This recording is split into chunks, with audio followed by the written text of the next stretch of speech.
Tech Talk with Matthew Dickerson. Matthew Dickerson. Tech Talk. Sit back and relax. It's time to talk technology.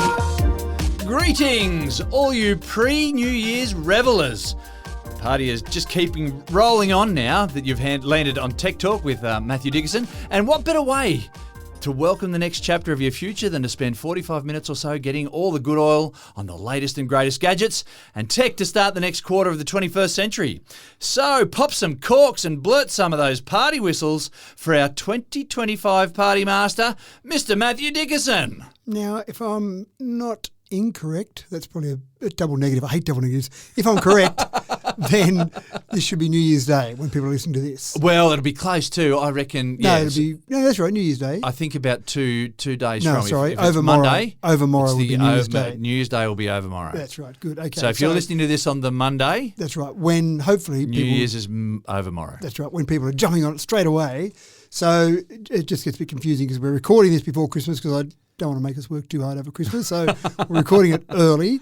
We've, of course, got our free book promotion going still. So that started 2 days before Christmas as our Christmas present. So go to your favourite podcast app, listen to the podcast, leave a review, send an email to free book coming your way. techtalk.digital, and then you'll get a free book sent out to you. For all those people that get hammocks for Christmas, you've got something to do while you lounge in your hammock. That's right. Reading a book all do a about review first, then get a free book. But I've got a present for you. So, yes, people are listening to this just after Christmas, but we're still in the Christmas time frame. So I've got a present here for you.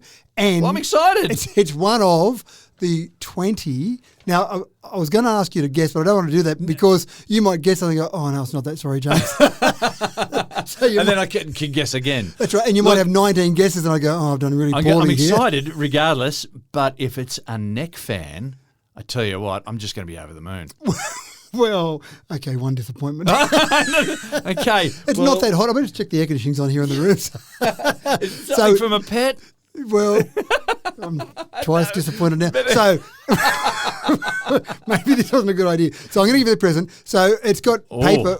It's been very carefully wrapped. So I'm allowed to unwrap this right now because in front of everyone. That's right. Right. Well, I can't pretend I'm not excited because I absolutely am. Here we go. It's paper. There's so much paper. And look. Oh, yes, of course. Well, I should have guessed. Folks, I've just received the Power Up 4.0. It's the smartphone controlled paper airplane kit. Now, I cheated because last time we spoke a week ago, I said, out of the gifts, James, just for no reason in particular, what's your favourite one? And of course I would have talked about the paper airplane. Exactly because I love paper airplanes and look, it's a science teacher's go-to. And without hesitation, you went straight to the paper airplane. I went, oh, that's good. Yeah. And I've actually bought a few of them because I thought on Christmas Day we had the kids home doing this in the backyard. I've only given you one, I'm sorry. But This is fantastic. I was just going to say, I mentioned the neck fan, but that was only because I would have never expected in a million years that you mentioned would have got the me the neck paper. because you wanted the neck fan. I just wanted to look cool on the outfield when I play cricket, all right? But no, paper airplane, the Power Up 4.0, there it is. So My paper airplane is going to go for days. That's right. Not measured in distance, but in time. That's right. So we'll have a talk about them because I've got a couple that I've got for us and the kids to play with on Christmas Day. So there's a challenge. So we can have a chat afterwards and see how we've gone with them. Well, I can film how far mine goes. Yeah, right. Yeah. Or for how long it goes. That's right. That's lovely. Thank Isn't you very Christmas much. fun? Like it's just so much fun giving. Yes, that's right. That's fantastic. Thank you so much. All right. Well, we better get rolling then. Sure. Let's just, with the new year approaching so fast now, we can't muck around. Let's dive in with our first story. Now, are you still a Googler? When you need answers, do you still Google it? You must be a boomer if you do. In 2025, it looks like the act of Googling may just be set to take its place on the bookshelf right next to Grandpa's set of World Book encyclopedias. And just as a side note, if you're still scouring encyclopedias for your info, I am not sure how you stumbled on this podcast. But the writing may be well and truly on the wall for our beloved Google. Users are leaning into other options and advertisers are pulling out. Matt, I feel like I want to do a Google search for the old Seekers classic, The Carnival is Over. Yeah, well, maybe not do a Google search on that. Maybe use another method because it seems I just want to keep it alive just a little bit longer. Yeah, okay, good on you. I'm keeping the Seekers alive. I'm sure. Oh, I thought you were keeping Google alive. I'm sure Google would appreciate your efforts there. And it does seem like I kind of have a lot of sympathy for Google losing some of their market share. They've been pretty dominant, but it seems like now we don't want to go to Google and look at a number of options, a number of different sites, a number of different answers we might have to our query. We just want the answer. It's like going to your dad and saying, Dad, can you tell me the answer to that? And your dad would tell you the answer, and that was it. End of story. Bingo. Your dad didn't say, here's a set of encyclopedias or here's 28 different answers it could be. He would just tell you the answer. That's right. So what people are turning to now are the things like ChatGPT, Perplexity is another one, answer engines. So not search engines. That's just so basic.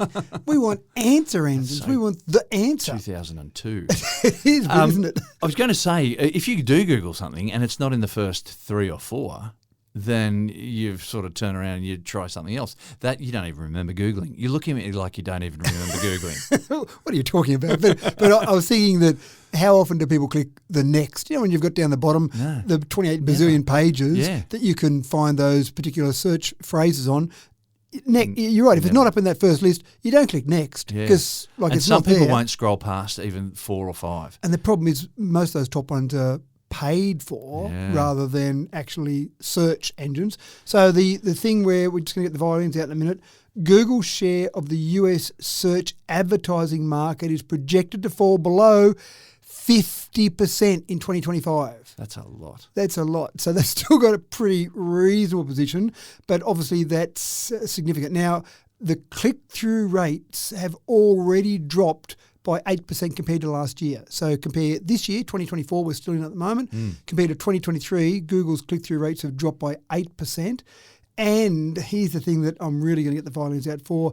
This could cost publishers, so people that are using Google, if you like, $2 billion in lost revenue from website traffic. So when people go to Google and they search and they click on that and they go to a website and then obviously buy things like Power Up 4 planes, then the estimated cost of those website publishers is $2 billion.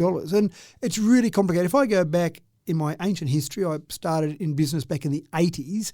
When I was deciding where to advertise in my local market, there was one TV station. There was a non-commercial ABC, but there was one commercial TV station, one commercial radio station, one commercial newspaper, or one newspaper full stop. So the decision was really made for you.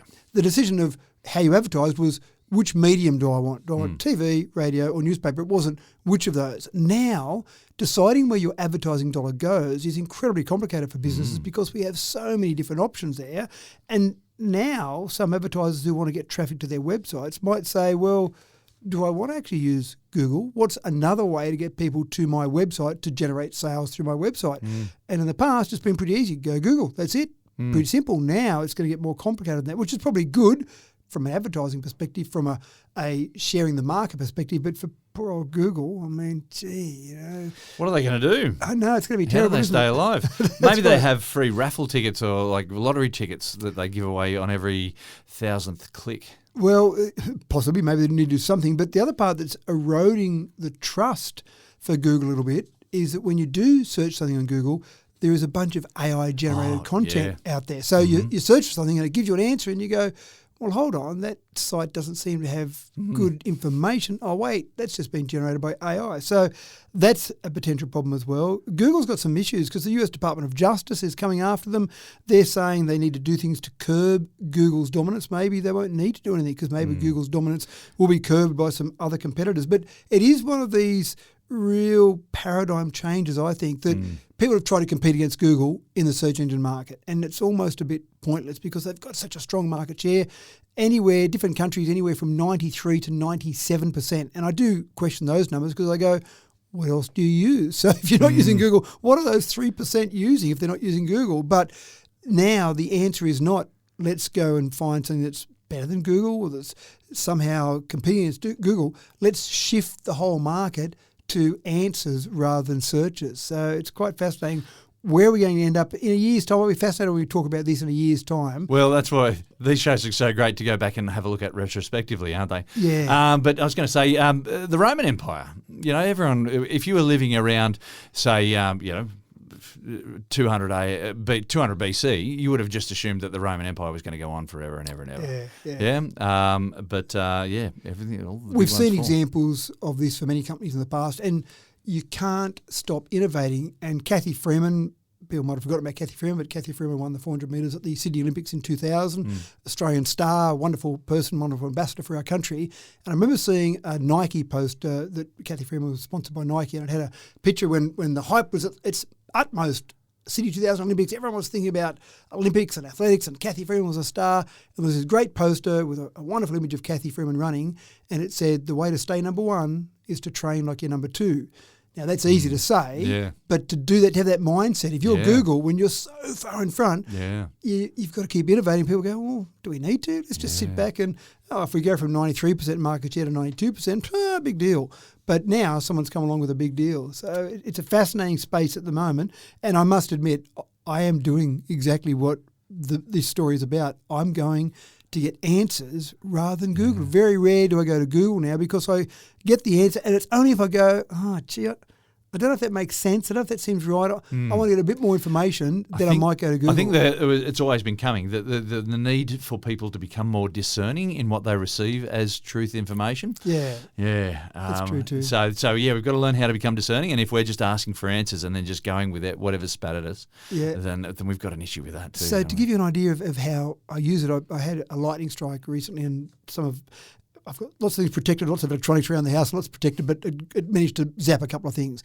And one of my devices was about 10 years old. And I'm thinking, well, I've got to put the insurance claim in. How do I find the equivalent of that? What am I thinking? I've just gone and asked ChatGPT. So I actually said, and I gave the specific model number for this device I've got this model. Can you give me the current equivalent of that in the same brand, and then give me a spec comparison? So when I lodge that with the insurance company, I can show legitimately that I've got the modern equivalent. And I waited about 10 seconds, and there was the complete specs of my current model, the specs of the new model, and some had changed. Obviously, in 10 years' time, things had changed. But I went, well, I feel quite confident with that I lodged that with the insurance company, and they'll say, no, that seems like the modern equivalent. So that just saved me an hour of mucking around with specifications and finding the right ones, or ringing a salesperson and saying, give me the information. So it's that sort of thing that you can just get. You just can't get out of Google.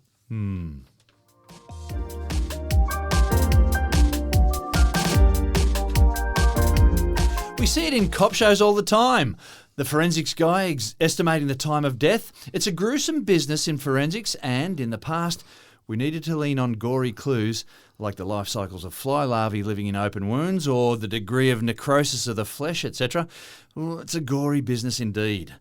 A good TV coroner can call time of death without question, but it may surprise you to know that it's not necessarily that easy. At least it wasn't that easy until AI jumped in to lend a hand. I do always find that if only things worked in the real world like they do on a TV show. Get crime solved in an hour. That's right, every time. And let's take out the ads. It's really only 45 minutes.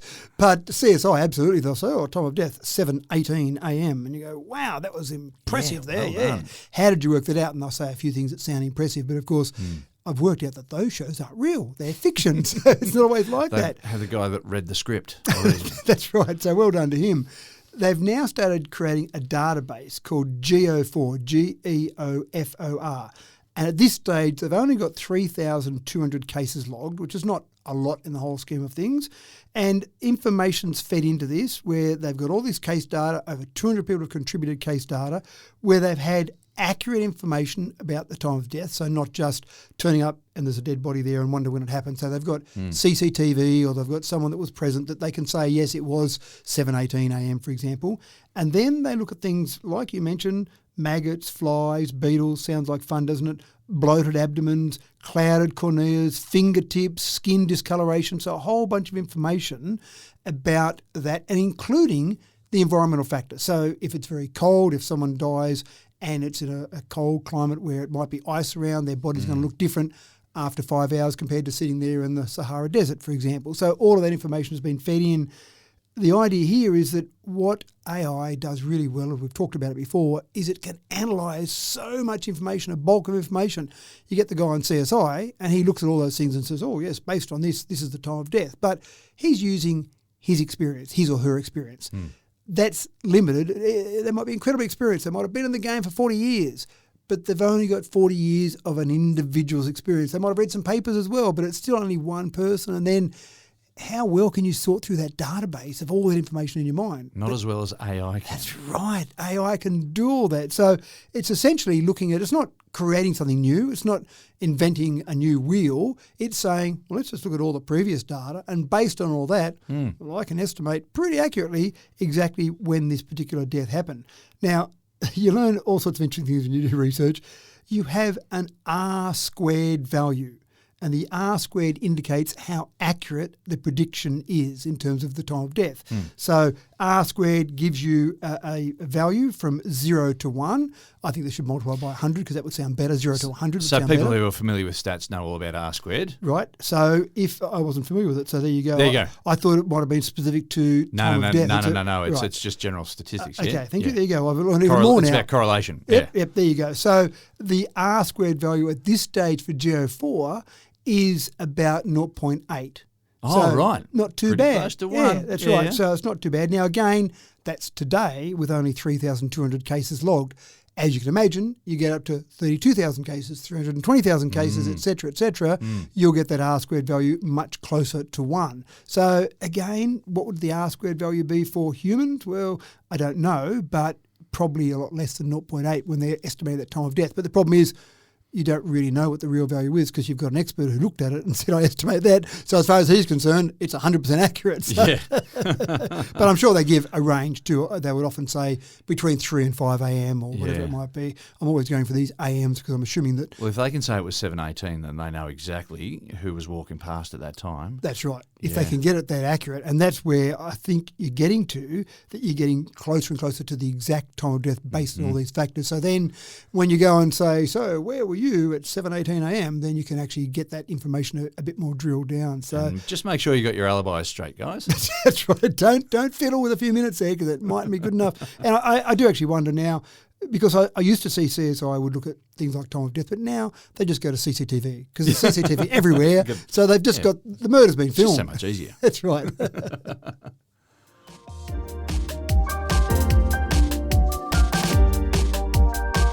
Athletes at the top of their game are all up on the VO2 max fitness metric. Testing your VO2 max generally involves sustained high-level physical exertion in a lab where you're hooked up to a big clunky breathing tube and stuff, and that's why it's traditionally only been the athletes at the top of their game who've been concerned with it. It's pretty involved. But Matt, the game is about to be thrown open to a broader audience thanks to the miracle of wearable tech. Wearable tech is just getting so We love impressive. it. Oh, We love it here at it's Tech Talk. great. There are so many things we can get from our body. When you go into the health app on your phone and start looking through all the different things, heart rate variability, I mean, simple things like heart rate now, that's so yesterday, getting all this extra information, and VO2. And when I started looking, So I'm thinking I've got a watch on, but it's connected to a big vacuum cleaner tube that I have got stuck in my mouth while I'm like running. you see when they're on the treadmill running Yeah, to get yeah. their proper VO2. And so essentially, it's one of these things where you look at enough indicators, you can find out other information where you don't have to be hooked up to the big vacuum tube and run on the treadmill.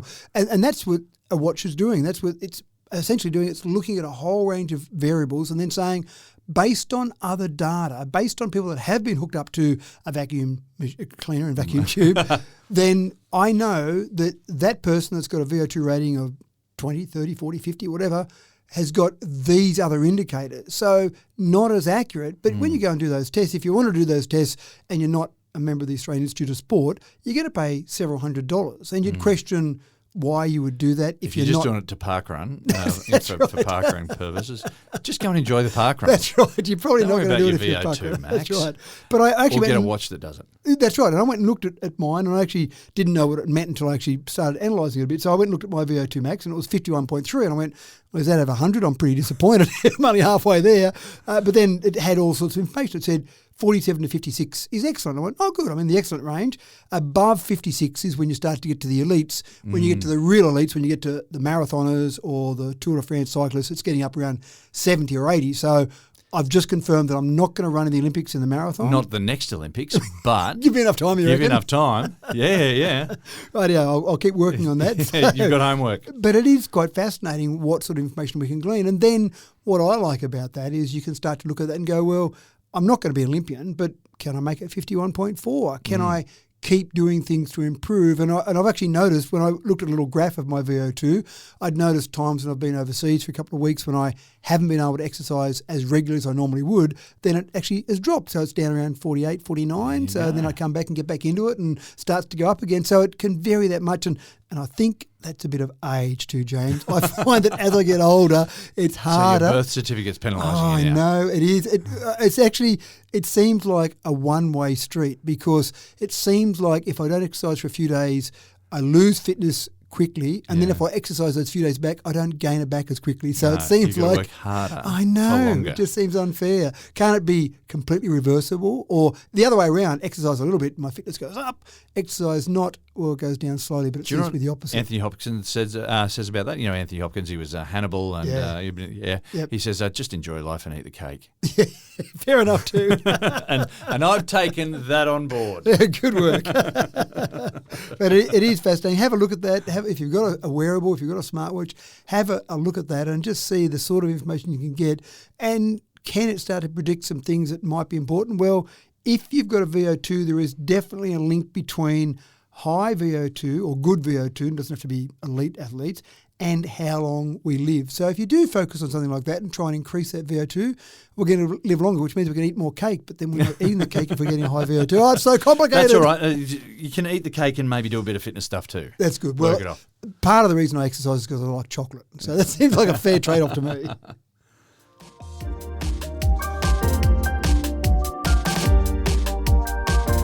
In the world of data storage, where information is simply determined by how electrons can be directed through a material or by how material can make light dance, the accuracy in how that data can be retrieved is dependent on the integrity of the material, if that doesn't sound too complex. So if you really want to keep your data safe for a long time, you need to choose a storage material that's really, really tough. Matt, they say diamonds are forever. Diamonds are forever. And there's so many things that we use diamonds for. They're wasted on the finger of mainly a female, I suppose, the finger or the earrings of someone. Necklaces. Absolutely wasted. Industrial diamonds, they can use them on saws and make them really tough, but they can use them for storage of data. And they are hard. If you remember the old Mohs scale, of course you remember, but I remember from school the old Mohs scale of hardness. And you would have been playing with talc back in those days. And kids, if you're playing with talc these days, please don't anymore. That's right. For the asbestos fibres. But I used to always say to the teacher when we look at the Mohs scale of hardness and you have the different things you could test, I'd go, well, where do we get the diamond to start testing that one? And the teacher would just give me a dirty look because obviously they didn't have diamonds there just handy to go and test them with. But obviously it's hard, one of the hardest natural materials, but it can be used then to store data. Much better use. I'm going to tell my wife this. Much better use than having fingers with rings and diamonds on them. Just use those diamonds to store some data. Mm-hmm. Store photos of the kids would be much better use for it.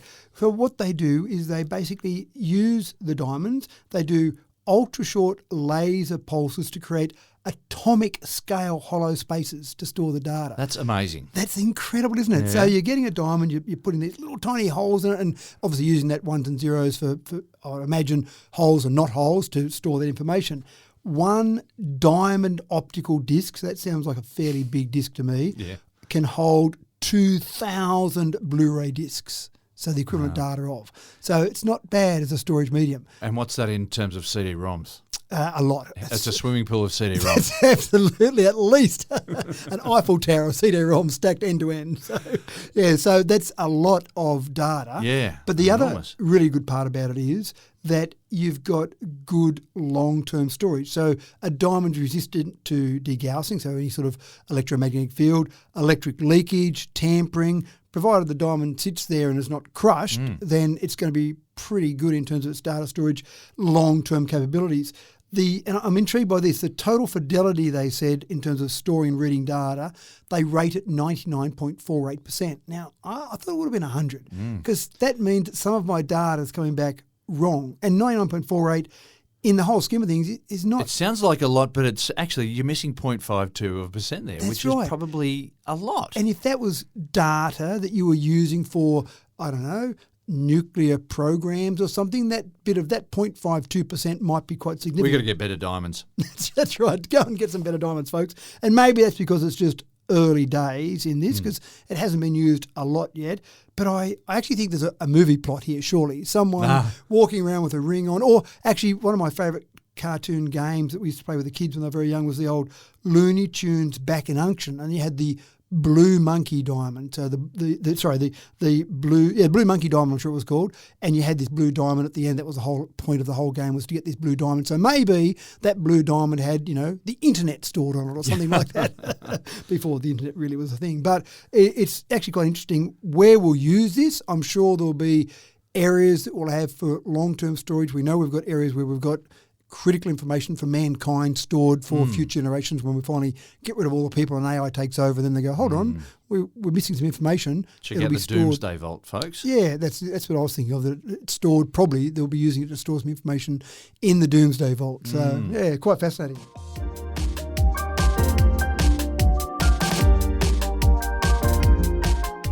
Here's your chance to grab a free copy of the latest Tech Talk compilation book in 3 easy steps.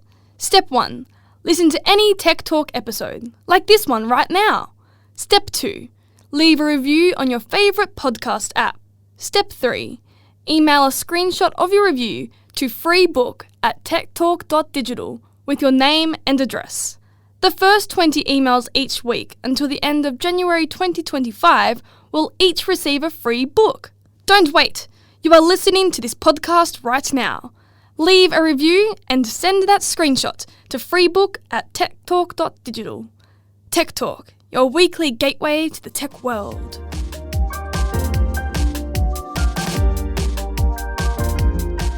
Well, everyone knows that the Americans love something to get paranoid over. So why not send high-flying balloons into the upper atmosphere to take photos of everything below with razor-sharp resolution, no less? That should settle the conspiracy theorists right down. Matt, I guess there's good reason behind all this. Oh, yeah. Because there's a whole lot of kerfuffle to be had. That's right, for being able to spy on you in your backyard, obviously. Now, at this stage, the previously commercial satellites could get resolutions down to 30 centimetres. Now, by that, essentially a pixel was 30 centimetres. So, 1 pixel, 30 centimetres. When we're talking about resolution, we're talking about could you tell the difference between two lines that are 30 centimetres apart? Yeah. And you think about someone's face being more than 30 centimetres, say, large, then trying to make out a face at that resolution from a satellite image, it's going to be pretty difficult. And apparently, I always thought this was a real thing, but apparently in the movies when they say enhanced image and then I get a razor sharp image of that person from a satellite, that's not real. That's called movie magic. That's right. So, I remember watching that, what was that movie with Will Smith, Enemy of the State, that's the one. Right. And they just kept on zooming in and clarifying on stuff. And it was just like, this is amazing. Amazing technology, what they can do. Only it was government. real. That's right. So Near Space Labs is a company that's got autonomous balloons. So again, one of the challenges when you've got satellites is they're a long way away. Trying to get resolutions better, and I'm actually pretty impressed they can get to 30 centimetres, but trying to get images that are finer than that are a better resolution is pretty hard when you're a long way away. So part of the solution is to come closer. A balloon, like putting a plane up there, is expensive to keep burning fuel to just take photographs of you in your backyard sunbaking in the nude on Christmas Day. So having things that entertain people. That's right. Stop watching me in the nude, please. Having autonomous balloons is a better way to do it, and Near Space Labs say that they are now in the process of photographing the entire continental US at 7 centimetre resolution. So that means a pixel is now down to 7 centimetres, not 30 centimetres. And at 7 centimetres, I'm able to make out your face much better than at 30 centimetres. So it's pretty impressive. Now, why would you want this? Why do you care? Ignore the conspiracies for a moment. That's obviously a good reason.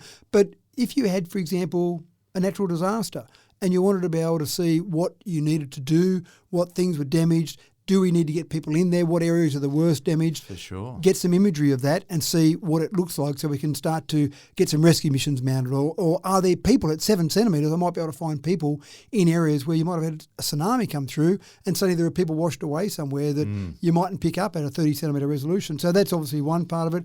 But even as the planet changes, as we get all these changes that are happening on coastlines, in forests, a whole range of areas, I think getting better resolution for all of that. At 30 centimetres, you might say, look, I could make out a coastline change, but you get better and better resolution. You're going to be able to make out these changes much more accurately. So again, it's only across the the continental US at this stage, but being able to get further across the planet, absolutely, you can do it with the same methodology.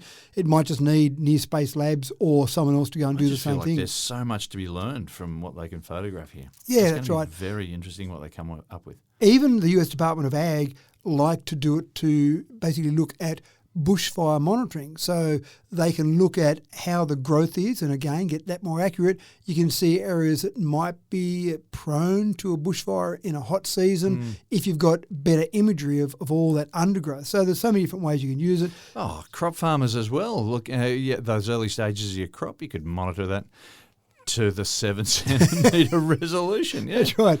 So how long does it take to do all this? Well, they launch one balloon. It can operate autonomously for about 7 hours. And then in that 7 hours, you could cover about 1,000 square kilometres. So it's slow going. I mean, I think of Australia, 7.6 million square kilometres. So it's slow going, but that's one balloon I was as well. about to say, you don't just go, let's have one balloon. Oh, gee, this is slow going. Hold on, let's have 2 balloons or maybe 100 balloons. So you can cover the whole blowing, area. Jeff.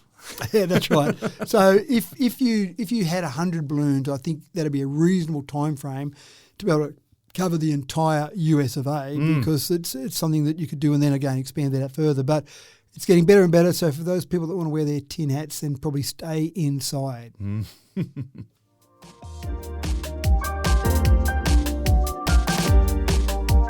Tesla's come under fire over the past couple of years for rushing out their autonomous vehicles and supposedly autonomous humanoid, easy for me to say, those humanoid robots. It's forced them to take a step back and reevaluate. And the result may be just a little bit more like a remote-controlled version rather than full autonomy, Matt. They're advertising at the moment for C++ software engineers as part of their Teleoperated division with its Tesla bot and robotaxi team. So that sounds like more programmers, but exactly as you alluded to, what they want to do is have their robo-taxi service running by 2026. Now, we've talked about it before. Sometimes Elon Musk likes to make wild promises and then see those deadlines rushing past him. But 2026 would be reasonable because we already have robo-taxis operating, autonomous robo-taxis operating in certain parts of the world, including the US. Yeah, that's right. So they're happening now. Tesla, despite their multiple promises and multiple deadlines they've missed so far, they're still keen on doing this. But part of the solution may well be they'll have some people sitting back in a central control centre and they'll be watching, maybe controlling, maybe just keeping an eye on ones that seem like they need a bit of help and they're autonomous until they're not autonomous. But it just goes to show this whole concept of autonomous vehicles is pretty hard. Yeah, it's not. For sure. It's not as easy as everyone said. But the robotics as well. I remember being excited by this Tesla bot that they're bringing out. It's going to be a humanoid robot and whatnot. And when they brought it out, turned out to be like it was moving okay by itself, but it was essentially as someone. The person they were talking to was a person. Yeah, that's right. And so it's something that I think will get there, but it's just so many factors to come into it. One of the parts about this is when you start putting the vehicles in challenging conditions. So, for example, it's raining or there's snow on the ground. So those challenging environments, that's when it gets even harder because as sensible humans, we say, there's a bit of snow around here. I might slow down. But again, for an autonomous vehicle, it says the speed is posted as this speed. I can drive along. There's no cars in front of me. Away I go. Hold on. I haven't got the grip I thought I had. What's going on here? So there's all these different scenarios that I can see that having a human behind the scenes might not be such a bad thing, at least in the early days. But, I mean, ultimately, it's got to be safer. Ultimately, having people not get tired, not get drunk, not fall asleep, just pay attention, not have kids in the back. And humans make human mistakes. They do, yeah. So autonomous vehicles will make autonomous vehicles mistakes. But if you're interested and you're a C++ software engineer, go and apply for a job there and then let me know what's going on to see how much it's going to be autonomous and how much... Come back and report to us. Please. That's right. Yeah, thank you. Don't tell Elon.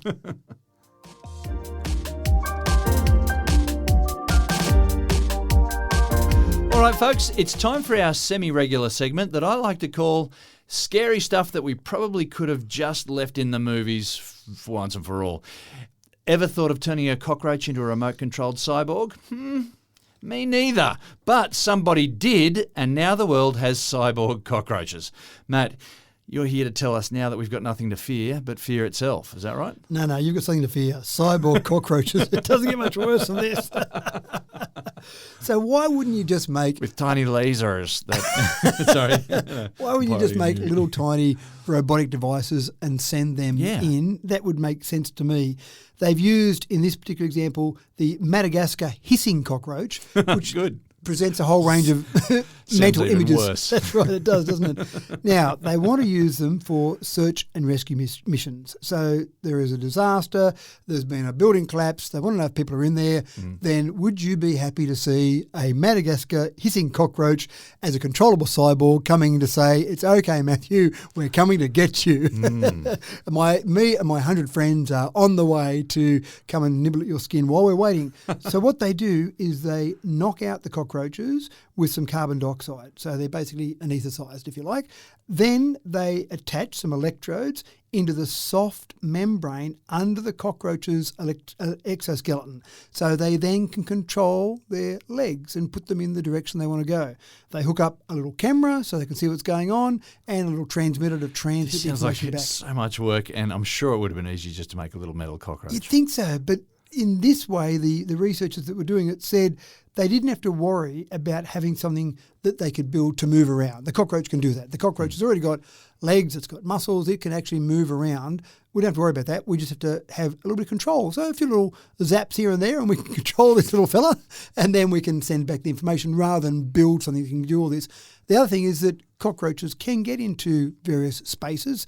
Mind you, it might be a bit tougher with a bit of technology on their back and strapped to their backpack as such, but they're able to get into these various places. So in something like a building collapse, for example, you could use it. Now, I did start to wonder, is there such a big call for building collapse search and rescue missions that we don't have enough technology? We use heat typically or even sound to try and rescue people in these situations.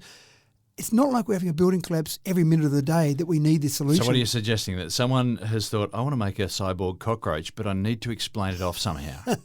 Maybe.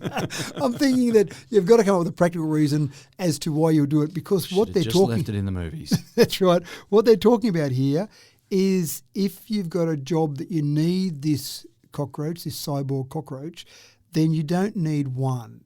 You need hundreds or thousands, because one, imagine the collapse building, one can go a certain amount into one area of the building. Hundreds can go all over the place. Thousands can go absolutely all over the place. So the main thing they're doing at the moment, this is if you want to be scared, the main thing they're doing at the moment is working out an automated process to turn cockroaches into cyborg cockroaches. So they'll have a factory, an assembly line of pumping out these cockroaches in mass numbers for the disaster, obviously, not for any other reason. It's a whole range of interesting stuff. It's somewhat scary. Yes, it is. And what next? I mean, the hissing cockroach scares me a bit, but maybe the funnel web spider. Imagine making a funnel web spider, a cyborg funnel web spider. We're going to have like insect/arachnid wars where they're attaching little explosives and lasers to these things. That's right, the war is on. So it's fascinating. Have a look at it. Go and search it. I watched one of the videos and it does look very strange. Wow. But yeah, this is Pandora's box. It's been opened. It's been opened, that's right, and let's see where it goes.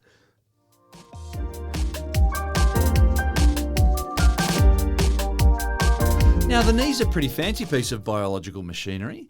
Just ask someone who replaces them for a living. It has to carry all your weight and often more than that. There are heaps of bits that have to work together just perfectly. That being said, knee surgery is pretty commonplace these days with about, I'll look this up, I Googled it, 210 in every 100,000 people going under the knife that are getting knee surgery there. You probably wouldn't think it, but a single knee transplant generates a heap of CO2, more than I'm sure you'd imagine. And that has caused surgeons to rethink about how they go about their job, Matt. And this is fascinating for me because that's not my number one concern. If I need a new knee and my surgeon says, Matt, we can whack in on your knee, and it does seem an incredibly simple but complicated process now. Yeah. Rip open the knee, whack in a new one, hammer it into place, and away you go. You're walking a couple of days later. Fascinating. Yeah. I'm probably not going to say, well, are you doing it with the greenest option possible? Are you I thought you were going to sure- say, can't you just give me a peg leg like the old pirates? Yeah, that's right. Yeah, we're not thinking about the CO2 emissions. I'm not thinking about that. I'm saying, how good's my knee going to be? How quickly can I recover from this? And if my surgeon said, well, look, we can do the standard one, but we can do a very green version of that. It'll take you longer to recover, won't be quite as good, but you'll save 20 kilos of CO2. I'd say, can I just get the better one, Can please? you give me one with extra CO2? That's right. If it works better, give me an extra one. Maybe I'm showing how selfish I am, but I'll save some CO2 elsewhere and just don't worry about my knee. But this is where we're thinking now in terms of everything we do. Let's question the CO2. How much CO2 are we using now producing this podcast? I haven't thought about that. All these things we've got to think of, James. You've got dilemmas. It's fascinating. 131.7 kilograms of CO2 equivalent is one knee replacement. That's the equivalent, while we're measuring things in other areas, other ways, of driving a normal internal combustion engine vehicle 914 kilometres. Wow. And I would probably say to the surgeon, I'm just not going to drive 914 kilometres to keep you happy. I've got an Keep EV. you so carbon neutral. That's right. That's a different argument. But the healthcare sector contributes 5.3% of our annual greenhouse gas emissions. So we don't really break it down to sectors. Normally we break it down to generating power or vehicles on the road or shipping. So it's actually quite interesting breaking it down to industry sectors. So I would have thought the healthcare sector was that big a contributor. 5.3%. 5.3%. So we're assembling a lynch mob? Well, let's stop all surgery because surgery is the main culprit here. Yeah. 80% of the CO2 produced by the healthcare sector is produced by surgery processes. Anesthesia is 11%.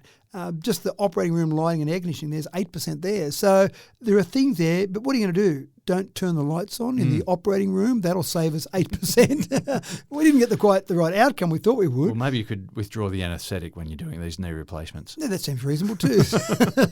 And just give them a hanky in the old-fashioned way to bite down on? I thought it was a bit of bark to bite down on a hanky to smother their screams, I think.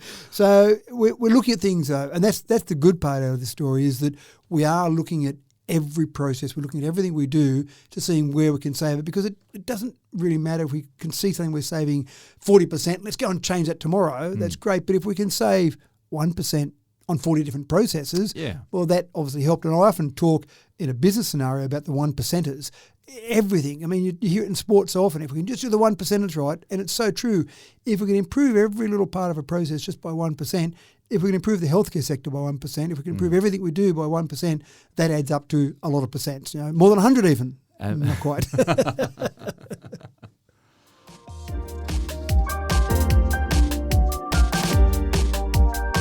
It was a big story earlier this month, and it's a story that's likely to continue to generate interest over the next few years, across the globe even. Australia is set to put restrictions on social media platforms for kids under 16. Matt, talk us through the ins and outs of this extraordinary bold measure. Well, we are the first in the world to actually go down this path. And Well, it's the going to take, legislation's been made, hasn't it? Yeah, but 12 months. How are we going to do it? well, there's 12 months for it to come into effect, so it's not Yeah. as if it's It's just not a light started switch, immediately. yeah. But I think the challenge is, I know there's many of my my kids, their friends, are several years older than my kids, and they're in the same year at school, and I can't work it out. And then I realised that they just lied about their age so they could get onto Facebook because the age of 13, What? they might have been 10 or 11, they want to get on Facebook. And I know my kids said, why can't we get on Facebook? Because you've got to be 13. But some other parents weren't as strict or didn't keep an eye on their kids, and they just put their birth year up a couple of years. And they typically keep the same birth date, as in the year and the month, but they just put their birth year back a couple of years, and suddenly they're 13. So I imagine that we'll get a bunch of 10, 11, 12-year-olds that are suddenly 16. The problem is if you say, well, we need some proof of ID, well, when you're an adult, you've got a driver's license or a passport or proof of age card.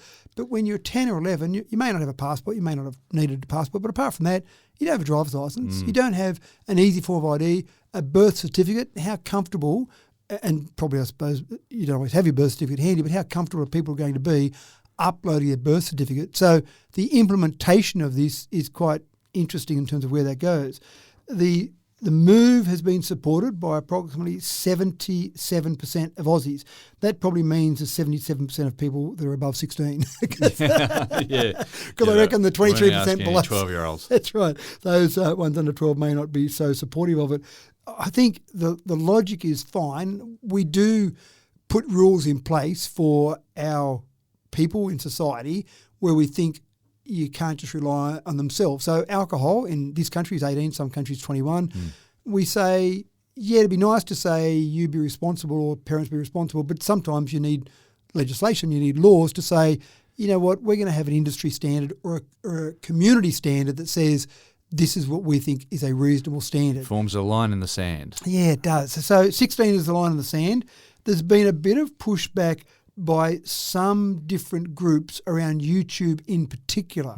YouTube can be used as a great educational tool for a whole range of different things. We know that video in science is a great way to learn stuff. Yeah, there you go. All the CGI, the slow motion photography, or the time-lapse photography, we're just able to understand a lot more. Seeing is believing, isn't it? Except for AI videos, but ignore that for the moment. But that's right. So imagine saying to your Year 7 class, well, I can't let you see that YouTube video that's fascinating and really important from an educational perspective because you're under 16. So there is a bit of a push there, and maybe YouTube will get away with this. And I do actually question sometimes whether YouTube should be called a social media platform. It doesn't seem to have quite the same interaction that you might have on a Facebook or on an X or on a TikTok, for example. It's possible. Yeah. You've got the comments area there. The comments can be like, if kids are uploading videos and people are commenting on those, then the kids got to have some sort of level of resilience and understanding before they start reading those comments. So that might be interesting. Maybe